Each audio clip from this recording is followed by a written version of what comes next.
வணக்கம் நண்பர்களே, வாங்க இன்றைக்கி நாம் ஆல்ஃப்ரெடோ ப்ரோக்கோலி பாஸ்தா எப்படி செய்கிறதுன்னு பார்க்கலாம்.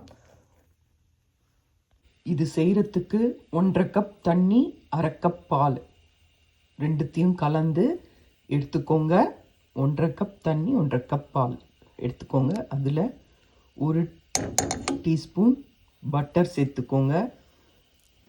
இது ஆப்ஷனல் தான், விருப்பம் இருக்கவங்க சேர்த்துக்கோங்க. இது நல்லா கொதிக்கட்டும். பாருங்க, பேக்கெட்டுக்குள்ளே பாஸ்தா இப்படி தான் இருக்கும். சீஸ் பவுடரும் பாஸ்தாவும் ப்ரோக்கோலி அப்படியே குட்டி குட்டியாக ஷ்ரெட் பண்ணி இருக்கும். இது செய்கிறது ரொம்ப சுலபம். நம்ம இதை ஒரு 10 நிமிஷத்துலேயே இதை செஞ்சிடலாம். நல்லா கொதிக்கணுங்க.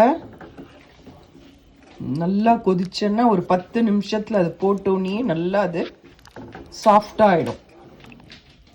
சுட சுட சாப்பிட்ணும்.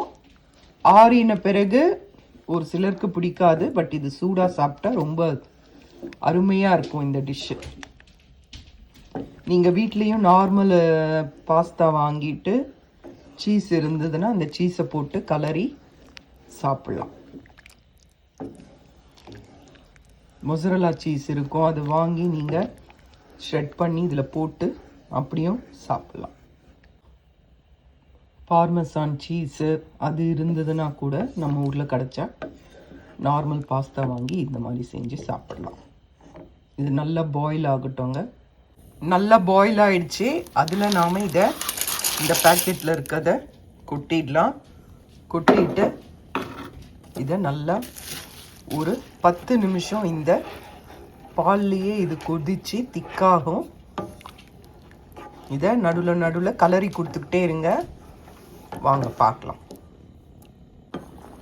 பாருங்க, வெந்துட்டுருக்கு.